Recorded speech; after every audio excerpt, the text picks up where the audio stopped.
The partnership between our two nations is among the most consequential in the entire world, and together the Crown Prince and I are making an alliance stronger and more powerful than it's ever been before. President Trump doing big business with Saudi Arabia this week. Let's bring in Fox News chief political analyst Brit Hume. Brit, good evening. Big story, very specific as far as what's going back and forth between the two nations. Yet the headlines all this week here in Washington, around the country, were about the Epstein files and what's happening with that. You know, it's a reminder, Brett, that journalism has been described as the first rough draft of history, and sometimes the draft is so rough that it misses the history. I think this is a good example of that, because the alliance with Saudi Arabia through the years has been very important to the United States.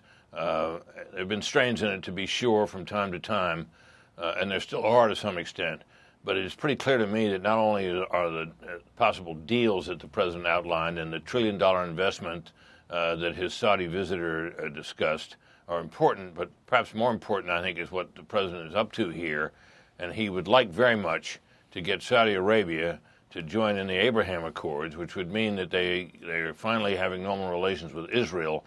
And that is a big deal. And if it were to come about, and I think, you know, there's real hope now that it could, that would be a major step, because Saudi Arabia is a powerful influence, the richest country in the region by far, and a powerful force. And it would advance the cause of peace in that region, and unmistakably, I think. It's deserving of, I think, more attention than it's been getting. It certainly doesn't deserve to be drowned out by the Epstein story, which I think is fleeting and ultimately unimportant. I'll ask you more about that in a second. Here is just some hints about maybe some of the behind-the-scenes conversation on that Abraham Accords movement. Are you going to bring up the Abraham Accords in your discussion? I already brought them up. What did you say? I think I got a positive response. We want to be part of the Abraham Accord, but we want also to be sure that we secure a clear path of two-state solution.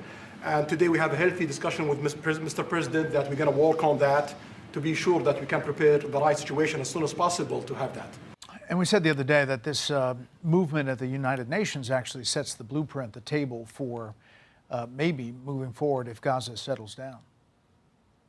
Yeah, and that matter that the UN just agreed to endorses the president's plan for peace in the Middle East, and there are references in there to a path toward a two-state situation, but it's pretty vague.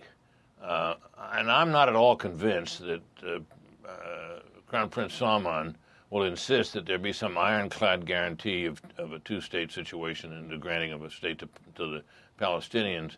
I think he'd probably settle for some apparent movement in that direction. Right. And if he then joins the Abraham Accords, it's a new situation. Yeah, maybe just a pathway towards that before he signs on. Finally, back to the Epstein files, and obviously this bill is making its way to the president's desk. We expect, as he said, he was going to sign it. You have all kinds of people weighing in. Former Vice President Kamala Harris, continuing her book tour, said this. All of a sudden, now he's waiting for Congress to greenlight what he will do or wants to do? Come on. Yeah. So, release the files. Release the files. What do you make of that, Brit? Well, she was vice president of the United States for 4 years and part of an administration which had complete control of those files.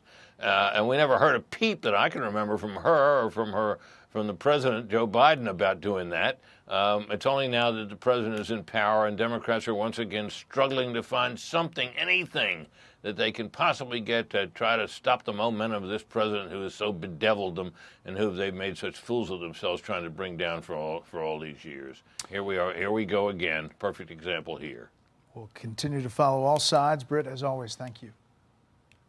Thank you, Brett. Hey, Sean Hannity here. Hey, click here to subscribe to Fox News YouTube page and catch our hottest interviews and most compelling analysis. You will not get it anywhere else.